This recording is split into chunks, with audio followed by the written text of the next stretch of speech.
서연이는 어찌 지내고 있냐 막 이러시면서 근데 아무 데도 못하고 있는데 집안을 쑥대밭으로 만들어 놓고 명진애미도 암이 걸려가지고 지금 그 그런데 내가 명진애미라는 게 너무 누군데? 화가 난다. 자기 딸인 거예요.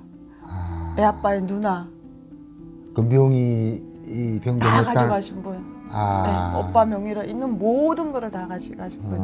근데 이제 이제 얘기하는 거예요. 그 얘기죠. 나도 어머님 그렇게 얘기하시면 안 되죠. 그러면 어머님 따님이 걸린 암은 내 때문이고 그럼 내가 걸린 암은 뭐예요? 나 화가 나가지고 그 말 한마디 하고 탁 전화를 끊었는데 내가 그게 실수였던 것 같아.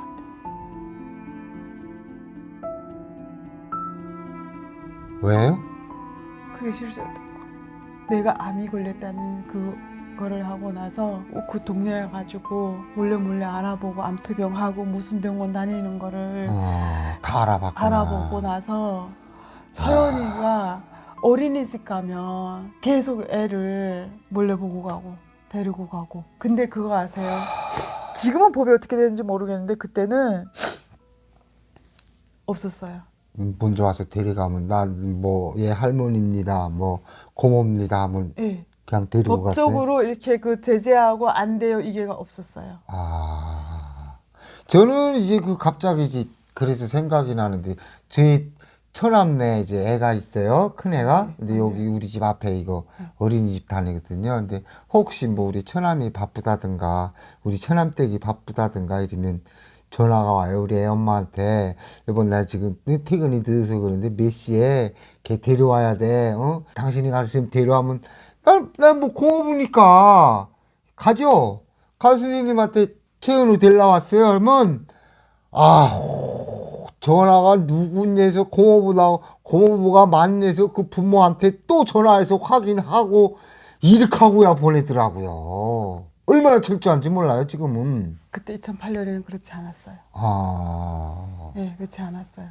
그래서 그 어린이집에다가 제가 이거 이제 어린이집에서는 자기네가 최선을 다해 보겠지만 쉽지가 하겠지만 이게 법적으로 어떻게 할 수 있는 방법이 없는 것 같다. 그래서 어린이집을 옮겼어요 또. 힘들어. 정말 힘들다. 왜 이렇게 힘들게 그러냐. 어린이집을 옮겼어요. 그때 이제 우수 어린이집이라고 거기를 옮겼는데 그 우수 어린이집 원장님은 서연이를 철저하게 보호를 해주는 거예요. 엄마 오기 전에는 안 된다. 아니, 아예 못 보게 해주세요. 아, 그 이제 그 할머니가 이렇게 형태를 얘기하는 거 보니까 할머니가 온 거예요. 그 할머니가 혼자 당진에서 왔겠어요? 누가 데리고 왔겠지. 당진서 그러면 아산까지 오는 거예요? 네. 누가 데리고 왔겠지. 그러면서 이제 호시탐탐 애를 아니 근데 저는 이해가 안 가는 게 그 할머니면은 진짜 그 할머니라는 뭐 높아심이라고 할까 이것 때문에 저거 엄마가 암이 걸렸으니 우리 아들도 그렇게 된대. 그래도 우리 아들 어쨌든 손녀잖아요. 그러니까 뭐 그것 때문에 뭐 데려가려고 그러는 거예요? 왜 그렇게 오시는 거예요? 아니 그렇게 애잔하고 이제 그러면 이제 미안하다. 말이라도. 네가 아픈데 밥은 먹니? 네가 마음에서 내려가지도 않겠지. 아니 이런 얘기를 할 거면 애초에 그러지도 않았겠죠. 나를 미친 사람으로 몰아가면서. 그렇죠. 그러니까 이제 이건 제 생각이에요. 야 얘도 암 걸리면 죽으면 저 아이는. 그러니까 우린 저 아이는 뭐 내가 지켜야 돼. 뭐 그런 게 있었지 않았어요. 좋게 생각해야죠, 뭐. 그럴까요? 아무튼 이제 그래서 내가 2008년에 그러고 나서 너무 이게 점점 내가 있으면서 여기 이 법에서 얘를 내가 커버할 수 있는 이 뭔가 지킬 수 있는 나는 아무도 없잖아요. 그래서 내가 북한에 계시는 어머님을 모셔오려고 그게 살 길이다. 진짜 엄마를 데려와야 되겠다. 예. 그거를 이것만이 살 길이다. 그래서 진짜 열심히 막 살아나야 되니까 2008년 살아나고 2009년에는 내가 이제 옷가게를 하고 이러면서 이제 돈을 벌어서 엄마를 모시고 와야 된다 했는데 어느 날 내 가게 앞에 과일 박스, 아이 옷이 이렇게 새 옷들 덜렁 놓여 있고 근데 그게 감사하고 고마워야 되는데 너무 막 섬뜩한 거 있죠. 할머니가 거기다 놓고 가시는 뭐 그 거. 사람들밖에 더 있겠어요? 몰래 와서 가게 앞에 뭐 글도 없고. 아무것도 없고 너무 섬뜩섬뜩한 거예요. 글이라도 있으면 이거 서연이 입혀라 이러면 할머니가 졌나 보다 했는데 아무 글도 없고 그러니까 그 과일 그 옷가게 하는 직원이 저 직원이 날 보고 야 서연아 이거는 처음에 모르고 이렇게 뭐야? 막 이러다가 나중에 약간 나는 서연이 할머니네 같다가 이제 그분 그러니까 같은 가게 직원을 지내니까 얼마나 우리 잘 알겠어요. 그러니까 막 이제 대신 막 욕해지면서 야 눈으로 보기만 해도 가만아 저 밖에다 CCTV 달아야 되나 막 이러면서 막 그 정도로 막 해서 그러고 났는데 내가 이제 2008년에 암이 다 걸리고 이제 2009년 10년 내가 여기서 이제 애를 안전하게 키울 수 있는 어떤 법적 제한이 그렇게 되어 있지 않는 생각에서 나는 그때 알았어요. 아이의 주민번호를 알면 그 이제 옛날에는 재적등본이랑 허속등본이랑 있었어요. 그거를 치면 어느 어린이집 가고 학교 간 거를 다 알더라고요. 다 알더라. 그래서 서연이가 초등학교를 갔는데 어느 날 서연이가 엄마 오늘 어느 할머니라고 하는 분이 막대기 사탕을 줬는데 이거 줬어. 근데 엄마가 모르는 사람 주는 거 먹지 말라고 해서 내가 안 먹긴 했는데 너무 가슴이 철렁한 거예요. 너무 철렁하는 거예요. 그래서 내가 그것도 그냥 내가 잠깐 해외로 이 나라를 떠나야겠다. 내가 이 아이를 지키기 위해서. 방법은 사라져야 되겠다. 네. 뭐 우리나라 땅에 있으면 다 찾는 거 아닙니까? 우리나라에서 뭐 기껏 물어봤자 제주도? 제주도. 어디서 바다 건너니까. 네. 그래서 제주도도 너무 좁지 않아요. 그렇죠. 그때는 그렇게 그 저뿐만 아니라 대한민국 싱글맘들이 겪는 어떤 이런 애환이 다 보완이 그때는 좀 안 되어 있었던 것 같아요. 내가 또 몰라서 그 시스템을 모르는 것도 있겠죠.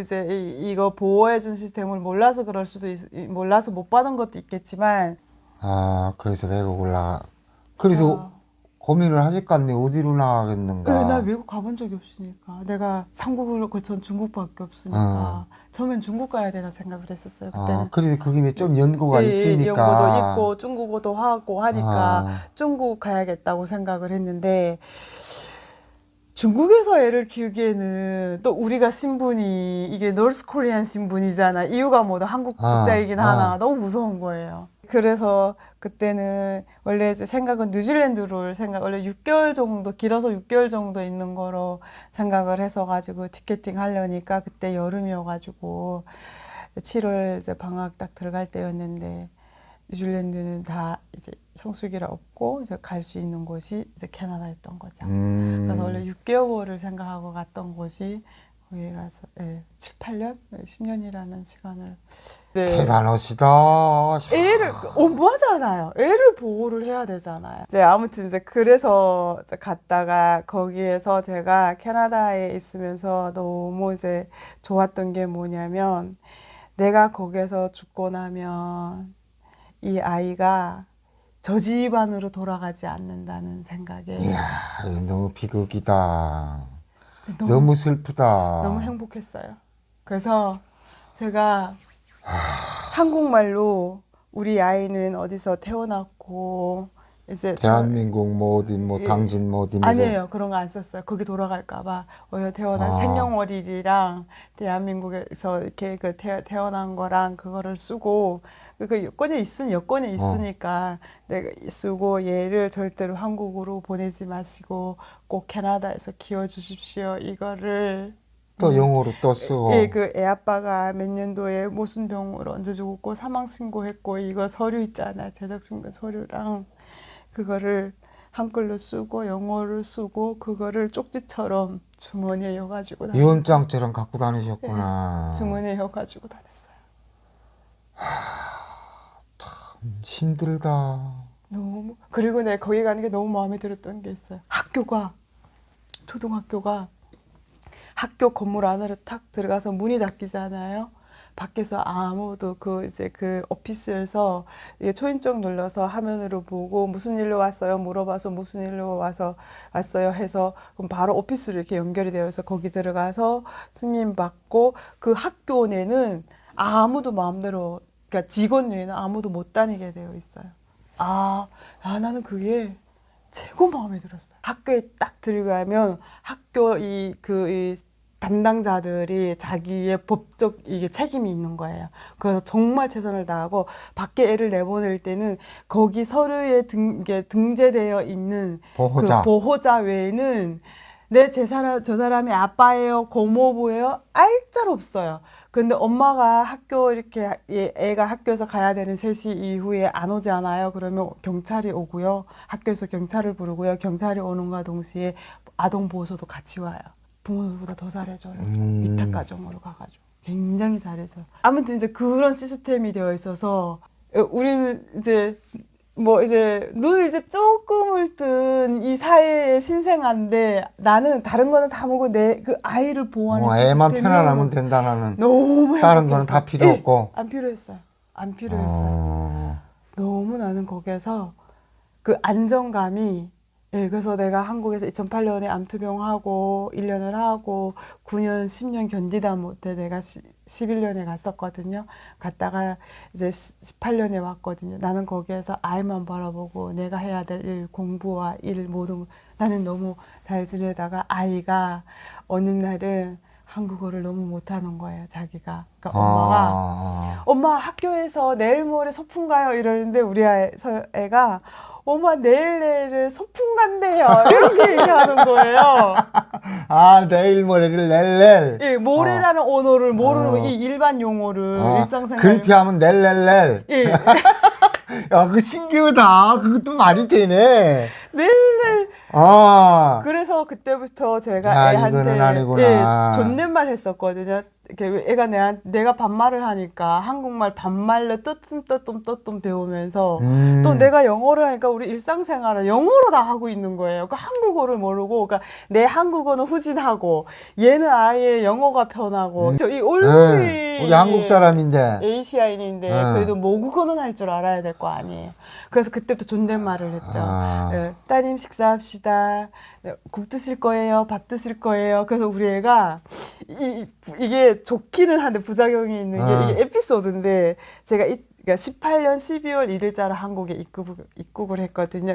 왔는데 내가 애한테 존댓말만 했을 거야. 이게 반말을 몰라요. 그래서 그렇죠. 캐나다 있을 때 그 분들이 한국 분들이 뭐냐면 어머 에이미는 엄마한테 존댓말 쓰네?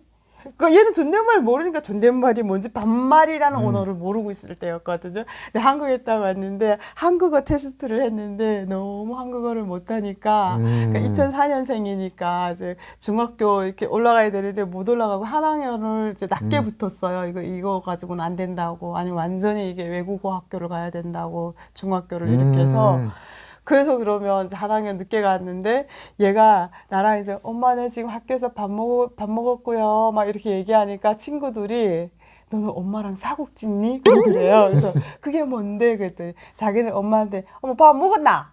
그렇죠. 나 학원 안 가겠다 아이가 막 이러면서 반말 칙칙 하는데 그게 반말이야? 근데 어느 날부터 얘가 반말을 배워가지고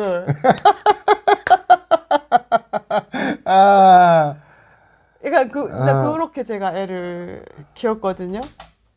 저뿐만 아니라 이거는 대한민국의 싱글 마음으로 돌싱으로 와서 아이를 키우는 이제 여성이라면 누구나 겪는 어느 날 아이가 이제 커가면서 엄마 나는 왜 아빠가 없어? 나 아빠가 필요해. 이런 거를 저도 겪는 거죠. 그렇죠. 애가 이제 활동성 있고 13살, 14살 되어 가니까 엄마 나는 같이 농구할 수 있는 아빠가 필요하고 엄마 나는 이제 이런 게 좀 하고 싶어.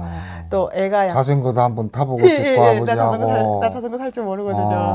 그리고 얘는 약간 액티비한 스타일인데 나는 그런 거랑 거리가 먼 스타일이고 하니까 아빠랑 그런 거를 막 하고 싶은 거예요. 나 엄마 우리 아빠 좀 있으면 안 돼. 그래서 아빠를 돈 주고 사오는 거 아니란다. 아, 그래서 아빠라는 거는 엄마가 누구인가 마음에 들어서 사랑을 해서 그래서 엄마랑 이 사람이랑 사랑을 하는데 또 너를 바라보는 마음이 어떨런지도 모르겠고 그렇죠. 그래서 엄마는 굉장히 조심스럽다 했더니 엄마 그래서 용기 한 번은 좀 날 이게 위해서 한번 어떻게 아 해봐. 그런 얘기가 영어로 try 해보라고 그러니까 야 서연아 이건 try 할 건 아닌데 이러면서 예 그래서 이제 내가 한국이라는 곳을 다시 올 것 같지 않았던 다시 올 것 같은 6개월을 이제 거기에서 이제 7, 8년 아, 이제는 또 뭐 그쯤 되면 세연이도 좀 많이 컸고 또 뭐 김 선생님도 이제 면역도 많이 생겼겠고 다 잊었죠. 자신감도 있고 네. 이제는 그래서 저는 뭐 그러잖아요. 사람은 그 뭐라 그래 망각한다고 네, 그러나 망각한. 예, 예. 다 잊어먹잖아요. 예, 예, 어? 예. 그래야 또 사는 거잖아요. 그걸 계속 기억하고, 계속 생각하고, 그걸 계속 끄집어내면 그 어떻게 살겠어요? 때로는 잊어먹기도 하고. 그만한 시간이 걸렸으니까 그럴 마음도 있었겠고, 또 이제는 그럴 때도 됐죠. 제가 댓글을 다 이제 제가 일일이 다 댓글은 못 달았어요. 근데 이제 하다가 너무 이제 그 안타까워하는 다들 이제 구독자분들이 안타까워해 주시지만 너무 절절하게 안타까워하는 게 와닿는 글 있는 분한테 이제 제가 댓글을 달았어요. 나는 진짜 이 일들을 바닷물이라면 바닷물 그 깊숙한 곳에 다시 떠오르지 않은 거기에 감추고 싶었다. 감췄고 하늘이라면 보이지 않는 어떤 손이 닿지 않고 이제 닿지 않는 곳에 넣어서 없애버리고 싶었고 나는 땅속이라면 다시는 이것이 다시 이렇게 훑어 나오지 않은 어떤 곳에 있어야 나는 살 수 있었기 때문에 그리고 또 나는 그 이제 해외 나가 있으면서 되게 감사했던 게 뭐냐면 내 이 결혼 생활을 설명해야 될 다시 리무브하면서 해야 될 어떤 상대가 없었어요. 한국은 뭐 만나면 어디서 왔어? 뭐 이제 경상도, 충청도, 그렇죠. 말투 보니까 충청도 강원도네? 어디? 막 이러면서 얘기하다 보면 나 거기 누가 아는데 뭐 아는데 이러다 보면 다 아는 거죠. 다 이게 또 옛날 과거가 쫙 나야 되는데 거기는 그럴 이유가 하나도 없는 거예요. 없어가지고 저는 잊을 수 있었고 있어야만이 살 수 있었고 아무것도 안 필요했었는데 나 그래서 잊었거든요. 그래서 그 사람을 이제 이거를 다 내려놓고 있어서 이제 어느 날은 내가 한국 사람을 만나게 된 거죠. 아, 이제 만나게 됐는데 제가 제일 먼저 물어봤던 것이 서연이가 나는 엄마 동생 딱 한 명만 있었으면 좋겠고 아빠가 있었으면 좋겠고 얘기를 해서 아빠는 뭐 당연히 내가 좋아하는 사람이면 뭐 자연히 뭐 스텝파들도 아빠니까 근데 혹시 이게 왜냐하면 총각이 아닌 이상에는 결혼을 하면 이제 요즘은 다 또 이제 남자가 병원에 가서 여자로 배려해서 다 또 이제 이게 의학적으로 이제 그런 거 하는 게 이제 문화잖아요. 이제 그랬을 거라고 생각을 했는데 아니어가지고 또 자연스럽게 이제 둘째를 했는데 딸을 낳은 거예요. 그러니까 서연이가 엄마 감사합니다. 여동생을 가지게 해주셔서 감사합니다. 아, 그렇게 됐구나. 캐나다에서 엄마 감사합니다. 그거를 그래서 저는 이 막내를 둘째를 낳고 캐나다에 나와서 3살 때 여기 왔는데 2017년에 태어나서 18년이니까 2살 한국 나이로 2살 되게 딱 왔는데 돌 지난 아이가 그 아빠를 부르는 그 모습이 그 애기 아빠 아빠 이거 있잖아요. 서연이는 그런 걸 모르고 이제 애 아빠는 고인이 됐으니 아빠라는 언어를 단 한 번도 불러보지 못하고 살았으니까 그러면서 나는 진짜 이제는 유복자 아닌 유복자네. 예, 행복이 나한테는 신은 공평하다. 나 이제 행복이 온가 보다. 18년, 19년 너무 행복했죠.